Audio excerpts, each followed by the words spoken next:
have no fear. The I Am Rapaport Stereo Podcast is here. Biggity boom. Have no fear. The I Am Rapaport Stereo Podcast is here. Do you still feel dirty? Do you still feel dusty, dirty after watching Jake the Fake Paul and Mike Tyson dance around for 8 rounds? Was it fixed? Was it staged?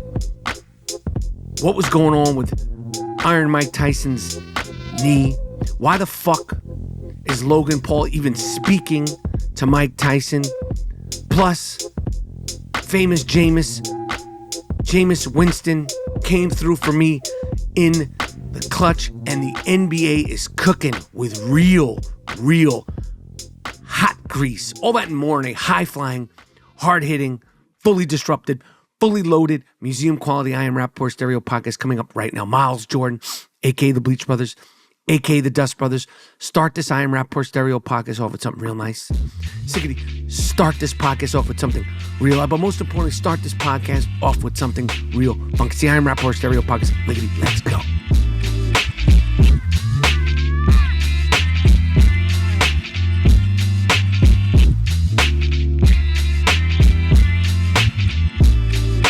Boom, have no fear. The I Am Rapaport Stereo Podcast is here. Biggity boom, have no fear. The I Am Rapaport Stereo Podcast is here.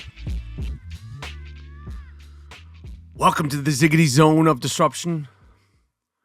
Welcome to the Iron Dome of Disruption. Welcome to the Zone of Disruption. Welcome to the Iron Dome of Disruption. My name is Michael Rapaport, a.k.a.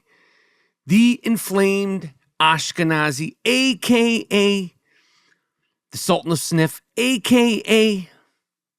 the Gringo Mandingo, a.k.a. the Raging Bullshitter. I Am Rapaport Stereo Podcast in the place to be. 1, 2, 3, as it is plain to see. The I Am Rapaport Stereo Podcast is in the place to be, in Sukasa. I am back, boom, back in New York after a whirlwind weekend, long weekend of moving, grooving, talking, walking. I hope everybody had a great weekend. I hope everybody's feeling real safe, feeling really sane. Hope everybody is feeling really safe and sane. November's coming to a close. Next week, ladies and gentlemen, gobble, gobble. Gobble, gobble, gobble. Thanksgiving week. It's almost over. 2024 is almost over. If you can believe that shit. Crazy. But in the present, I am here. I'm going to be in Boston this week, performing the 21st, November 21st, at the Wilbur Theater. I will be in Connecticut, Ridgefield, Connecticut, Friday, November 22nd, Toronto, November 23rd. Tickets are available at michaelrapaportcomedy.com. And I already have some shows lined up for next year. But next year is so far away. The way things are moving, I mean, it's just like you ebb, you flow, you move, you groove, you stick, you move. Speaking of sticking and moving, the aftermath of the Mike Tyson Fake Paul fight, and I say fight with air quotes, I got to tell you, the day after that fight, and I decided, as I told you guys on the last podcast, I didn't go to Dallas. I did not go to Dallas for that. And I am so glad I didn't go to Dallas for that, because I am so still resentful and angry and feel violated. If I had went to Dallas and went to that arena and sat through that shit, I don't know what would have happened. And yes, the 2 preliminaries before that were really good fights, but that's not what we came for. That is not what we came for. And when I was heading to Dallas the next day, because I went to Dallas on Saturday, early in the morning, from West Palm Beach. Was it West Palm Beach? Palm Beach. They change very quick. I don't know the difference. My mom lives down there. In the airport, everybody was talking about it. They weren't just talking to me. I was overhearing people in line for TSA, the TSA people themselves, Starbucks people. Everybody was fucking pissed. And they're still pissed. People feel cheated. They feel violated. They feel led astray. They feel hoodwinked. They feel like they did something regretful by spending their time trying to figure out if their Netflix was broken, trying to figure out if their internet was broken. I was watching it in my mom's crib in Florida, and I was like, Mom, the fucking internet, what the fuck? I was freaking out. And she was like, it's not the internet, it's Netflix. And I was like, okay.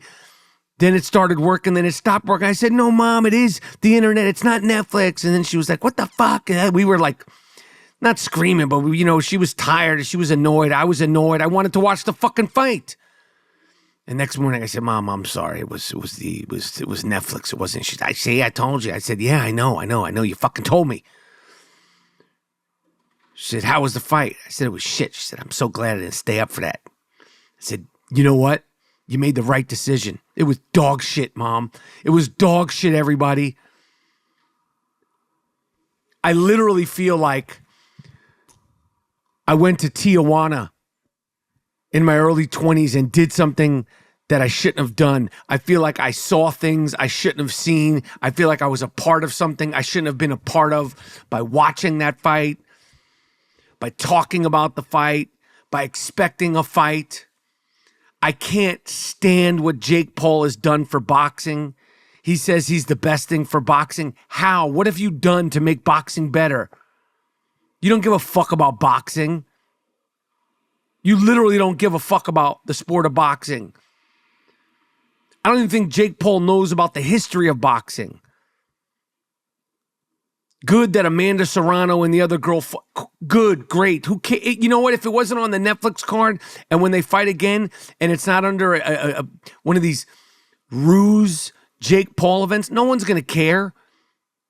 It's good for them. It is good for them, but he hasn't done shit for boxing. He's made boxing seem like an illegitimate sport that anything can be put together and it could turn into a whole spectacle, and he can make money, and this one can make money, and we feel like we were in Tijuana in college in 1989, 1990, doing and seeing things we shouldn't have been doing or seeing. And Jake Paul won this quote-unquote fight. Mike Tyson had something wrong with his knee. He was clearly tired. I feel like the whole buildup for it made him tired. I don't know if this shit was fixed. It was an arrangement, a quiet arrangement, a wink-wink, a nod-nod. I don't know what, but Jake Paul stinks. He is not good at boxing. He hasn't gotten better at boxing. He's slow. He doesn't hit hard. He could barely hit Mike Tyson squarely, and Mike Tyson looked like shit. And then at the press conference, someone asked him, he didn't bring it up. Someone asked him, did you take your foot off the gas? And he was like, yeah, I feel like I took my foot off the gas. Bullshit. The only way you could take your foot off the gas or put your foot on the gas is if you are a master at something. This podcast, I'm a master podcaster at this point. I'm a master podcaster at this point. I know when to ramp it up. I know when to slow it down. When I'm acting with somebody at this point, I'm not a master actor, but I'm pretty fucking good. When I'm in front of a camera acting and I understand the scene and I'm comfortable, there's a way to put your foot on the gas and take your foot off the gas. You're not a master boxer. You stink. And I don't care how many hyperbolic chambers you go into, what kind of ex-crunk boxing gym trainers you get custom ring, shoes, drinks, fucking all the bullshit that you could afford yourself, you're never, ever, ever, ever, ever gonna beat a legitimate boxer. And he's so dumb and doesn't care about the sport of boxing that he'll go out there and fight a Gervonta Davis and get the shit beaten out of him. Or a Canelo Alvarez just to make the money. And you say you care about boxing? And these guys are torn between a rock and a hard place because Gervonta, Canelo, any one of these guys, if they fight him, it's not good for them on their record to beat the shit out of him. But Gervonta Davis, I would love to see him fight. He's 5'5", Gervonta. Gervonta Davis is 5'5", and he comes in at 135 pounds. That means he probably weighs 150 pounds at most when he's quote unquote out of shape. However, out of shape a 20-something-year-old world champion boxer could be. He would fuck Jake Paul up. I'm not saying he would knock him out, but he would humiliate him. He'd fucking be punching him all in his face. He wouldn't get touched by him. He'd be just fucking with him, make him look stupid. And I am boycotting. I am protesting the next spectacle. I don't care who the fuck it is. I am not going to spend my time discussing Jake Paul and his fucking... You know what one of the most disrespectful things about the whole thing was? And it was just a night of regretful, disrespectful thing, is when his fucking stupid brother, when Mike said after the fight, maybe I fight his brother, and he said, motherfucker, I'd kill you. You speak to Mike Tyson that way? You fucking clowns? You speak to a 58-year-old Mike Tyson that way, who probably had a torn meniscus or something was wrong with his fucking knee. His legs were shot, but there was something wrong with his knee, clearly. Talking about you took your foot off the brakes. He couldn't even hit Mike Tyson. He didn't even connect with one straight, hard, clean shot to Mike Tyson at 58. He missed more punches than he threw. You took your foot off the gas. Get the fuck out of here. He's like living out this 14-year-old wet dream, and we all have to sit there and watch it from the sidelines. That's what it's like. He's having this like little wet dream, skeeting in his pants. Skeet, skeet, skeet, skeet, skeet. Skeeting in his pants, and we have to sit there and witness this shit. It kind of reminds me of what's going on with Bronny James.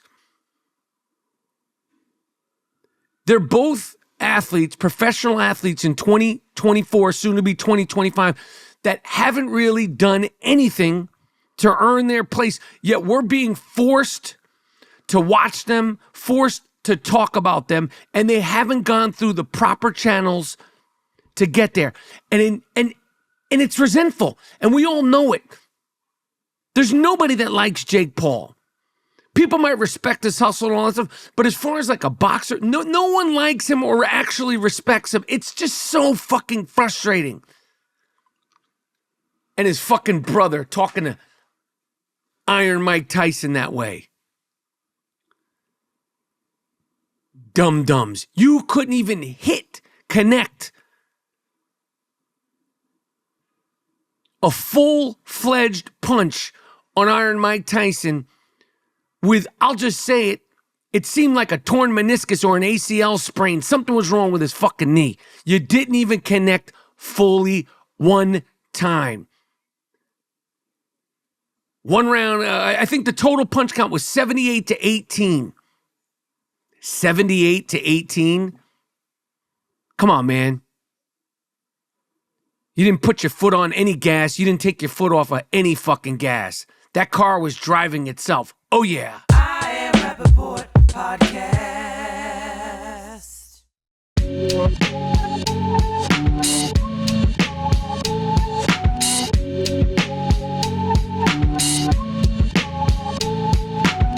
Like I told you earlier, I'll be in Boston Thursday the 21st, November 21st, Connecticut, Ridgefield, 22nd, Toronto, 23rd. And then it's gobble gobble. What are you planning on doing for Thanksgiving? You gonna stuff your fucking faces? You should. It's been a crazy year. Stuff your fucking faces. Turkey, ham, vegan turkey, if that's what you're into. Mac and cheese, greens, yams, candied yams, corn, stuffing. Get fucking nuts over Thanksgiving. Stuff your fucking pie holes. Fantasy football was duking it out. CC Sabathia, Hall of Famer, World Series champion, former New York Yankee. Threw him a Jameis Winston spitball. I was throwing him crab leg spitballs this past weekend. For those of you who don't know who Jameis Winston is, because a lot of you don't follow football, and that's fine. I like a diverse audience. I like diversity, real diversity, not fake diversity, diversity of thoughts, diversity of opinions, diversity of points of view. But I'm in a fantasy football league. One's for the honey and Baba Booey's teeth. The other one is actually for the money. And I played the great CC Sabathia, and we had a decision to make. Is it Kirk Cousins or Jameis Winston? And the I Am Rapaport's Delight, A History of Violence, a.k.a. There Will Be Blood, team decided to go with famous Jameis. And thank goodness I did, because Kirk Cousins shat the fucking bed. He got hurt, and before he got hurt, he shat the bed. And I'd have to look in the documents, the historical documents, but he has fucked me in fantasy football, no Bruno, probably more than anybody.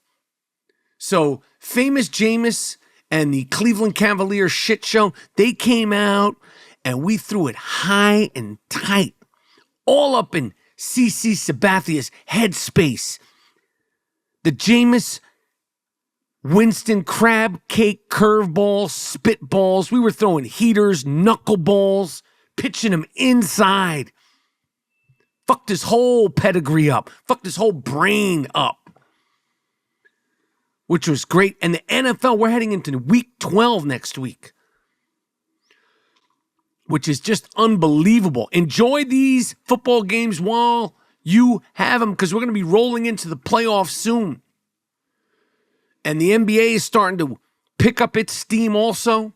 The NBA is and always will be fantastic. I'll say it again. The NBA is and always will be fantastic. The think tank, we've been watching, we've been betting on basketball. Shout out to LaMelo Ball, you dumb fuck. I'm glad they fined him for saying no homo. LaMelo Ball, after a game, he made a comment. Miles Jordan played LaMelo Ball. You said that last play when he took the shot? Yeah, we loaded up. That's what we wanted. Put the hand up and then live with the results. And then this fucking guy, he be saying the N-word. He be saying all kinds of dumb shit. He's talking like he's fucking talking to his father on the phone after the game interview. And I know it's funny, but who's laughing now, asshole? $100,000. Dumb. You should have said no, Bruno. They wouldn't have known what the fuck you were talking about. You're up there literally talking like you're talking to Jello on the phone, like, yo, Jello, I just scored 37. ... No homo. What are you, stupid? Although I like LaMelo's game. He got a nice game, and I like that he doesn't give a fuck. But he got 100,000 reasons why I bet you he won't say that shit again, unless he just really doesn't give a fuck. Then he's just dumb. Dumb. But we've been watching, betting, and I keep trying to tell you guys to join the captains at Captain Picks. We hit 15 straight NBA games. We hit 15 straight picks at Captain Picks. The only way To win as a fan or a bettor is to actually watch the games. Every single team has highs, lows, trends, tendencies. You got to monitor the injury report. And let me tell you something. The NBA is fantastic, but if you're putting money in it, the NBA is fantastic, but there's no feelings in fantastic. If you're betting, leave your feelings, leave your allegiances, leave them in the sock drawer, okay? You want to root for a team, root for the team. But if you're putting your money where your mouth is, leave that shit in the sock/underwear drawer. I don't know if you have a sock and underwear drawer. I have a sock and underwear drawer. I split it. I share space. Anyway, you got to pay attention to everything. Back-to-backs. Like if they're playing 2 nights in a row, especially if they have to travel, like the Knicks, they played in Philadelphia and mopped up the Sixers real nice and real proper. Then they had to travel back to the Garden to play the Bulls, where they lost at the buzzer the next night. The Bulls, they're not that very good, but they do run. And if you have to travel, it's not that easy to run. So imagine if you're playing at the local Y on a Tuesday, then you get invited to play again on a Wednesday, a few towns over. Your legs, a little heavier. You're in a bus, a little heavier. Your wind ain't as good. You might have had a cheesesteak in Philly. Who the fuck knows? Okay? They're professional athletes, but they are human. They might want to stop off at Geno's to get a cheesesteak. No disrespect to any of the great cheesesteak places in Philadelphia. I am not a cheesesteak aficionado. I am a lot of things, but I am not a cheesesteak aficionado. And you know what? Good. But the Knicks are starting to gel, and I'm happy about it. People are freaking out. Big Cat Karl Anthony Towns is the most gifted offensive big man in New York since Patrick Ewing. And Ewing didn't have a three-point shot. I mean, he didn't even take 3 points. It was different kind of basketball. Patrick Ewing was never roaming around or thinking about taking 3-point shots. Jalen Brunson has had some great games. He's had some off nights too, but don't forget that he's coming off a busted hand. He busted his hand in the playoffs. And the Knicks are going to go as far as their wing stop is going to take them. OG Bridges and Josh Hart. But they're starting to fall into place the way everybody expected. If they are locked in on defense, grabbing boards to stop the offense, the Knicks are the contenders that everybody has hoped and prayed for all summer and for the last 50 years. Okay, it's been 50 fucking years. I am a little concerned about the bench. The bench needs to step up some nights. They need Precious back. They obviously need Mitchell Robinson back, and they got this rookie named Huck Porty, a.k.a. Huck Tui, who's a 7-footer. Huck Tua, dunk on that thing. Huck Tua, dunk on that thing. I like what I'm seeing with him. Game is game. I Am Rapaport Podcast.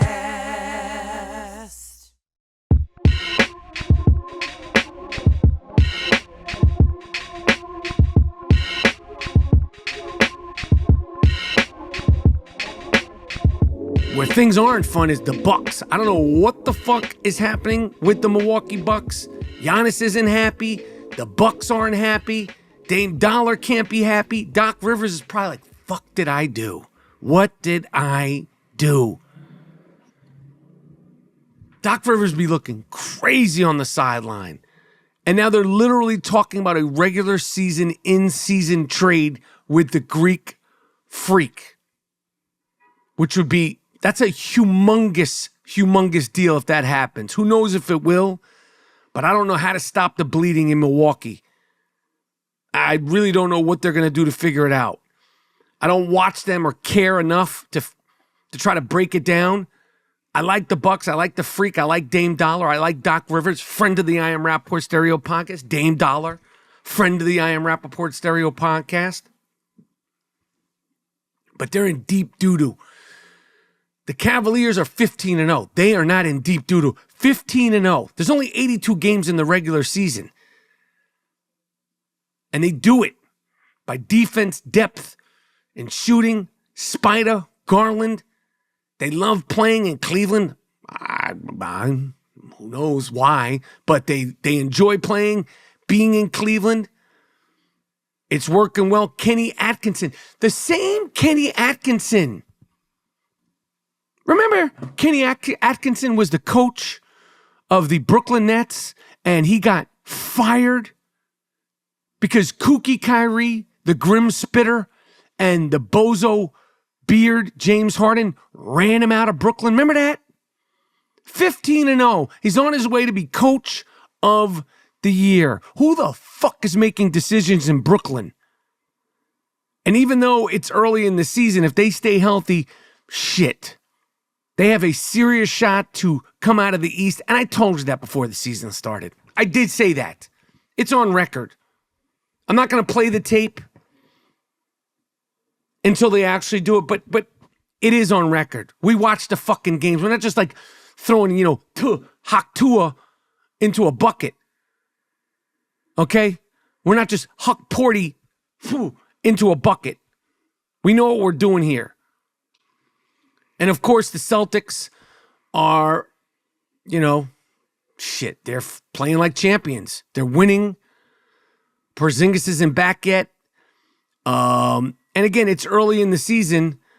And it's nobody's surprise that they're playing very, very good. But those are the two top teams as of the recording of this I Am Rapaport Stereo podcast. JJ Redick has unlocked Anthony Davis, who is now also playing like an MVP contender 15 games into the season. I know MVP, who cares? It's 15 games into the season. The guy, if the wind blows in a weird way, he might get hurt. He's done this many, many seasons at this point.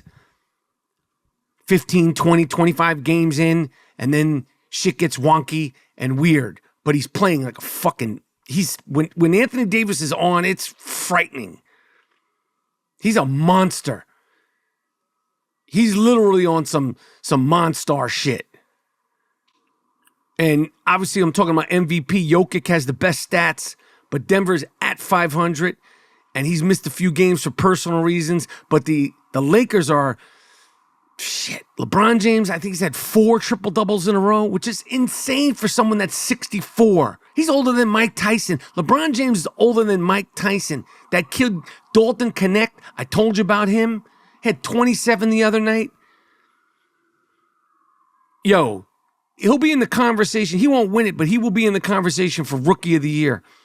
And last year, Lakers, the shooting was their biggest weakness, and they are shooting better than ever. With even LeBron James somehow, some way, hitting threes. And I guess there's no coincidence that master shooter, talk about a master, JJ Redick is their coach. Maybe he tweaked LeBron James. Maybe he gave him a nice tweak. The Thunder also holding fort and holding court until Isaiah Hartenstein returns. Shea Gilgeous and Jalen Williams will both absolutely be all-stars. And a team that is flying below the radar, but it's been happening for the last 2 or 3 seasons, the Orlando Magic. Fucking defense. They lock and load, no diddy, that defense, and they have a real home court advantage in Orlando. And let me tell you something, there ain't shit to do in Orlando but to focus on basketball. No disrespect to Orlando. And last but not least, the Sixers stink, and I'm happy about it. I have no problem when they're doing good, but when they stink, I fucking love it. And historically, you know that I love the Philadelphia 76ers, going back to the great Dr. J, Julius Erving, Darryl Dawkins, Chocolate Thunder, Bobby Jones, Billy Cunningham, Maurice Cheeks, Sedell, Threet, Andrew, Tony, of course, AI, and so forth and so on. But they are a Philadelphia franchise.